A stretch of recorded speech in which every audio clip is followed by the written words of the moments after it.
Welcome to the only daily podcast focusing on compliance news of the day. Each morning, start your day with a cup of coffee and Tom Fox, the voice of compliance, to hear about 4 of the top compliance, corruption, or leadership stories you will need to start your day. The Daily Compliance News is a production of the Compliance Podcast Network. First, a word from this month's sponsor, Ethico.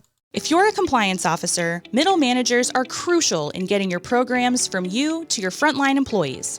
But how do we activate those managers and get them on our side? Ethico's new Middle Manager Toolkit equips you with the skills needed to empower your managers, to promote a culture where ethical behavior thrives and employees feel empowered to speak up. Learn how to turn frontline managers into ethical leaders with our new white paper, Empowering Middle Managers as Ethics Champions. And did I mention you can get the whole toolkit for free?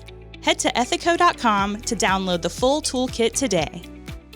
If you're wondering about what you can do if you find yourself in an FCPA compliance action, check out the FCPA Survival Guide. It's my latest book. It's sponsored by Ethico, and in it, I take up and write the top 10 things you can do to reduce your overall fine and penalty if you find yourself in an FCPA enforcement action. So check out the FCPA Survival Guide. The Daily Compliance News for February 7, 2025, the living in the transactional, not material world, with apologies to Madonna. Our first and lead story comes to us from the Financial Times, where John Plinder tells us the world was going transactional long before Trump, and it started with China. And now that we have Trump, everything is transactional. So we're no longer living in the material world. It's all transactional now. What can you do for me? Next up from TechCrunch. I'm not sure. I'm pretty sure they've been a contributor to the Daily Compliance News previously, but I'm not quite sure. At any rate, the day after the EU dialed up its scrutiny of Shein's purported or attempts to go IPO, a fresh set of requests for information have been made by under the Digital Services Act. The EU Commission, which oversees larger platforms' compliance with these rules, want to take a look at whether or not Shein is complying with its requirement not to have goods made by forced labor. So it's another part of the ongoing struggle the UK clothing giant Shein has over its alleged use of cotton coming from forced labor.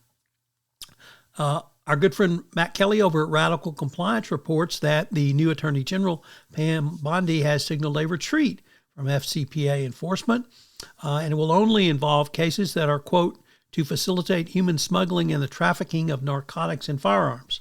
Does this mean the end of compliance? Of course not, because compliance is a business process which allows you to do business more efficiently and, at the end of the day, more profitably. There's no word on whether or not the FCPA unit will be disbanded or current cases in the pipeline will be followed, but we'll be following that story as well.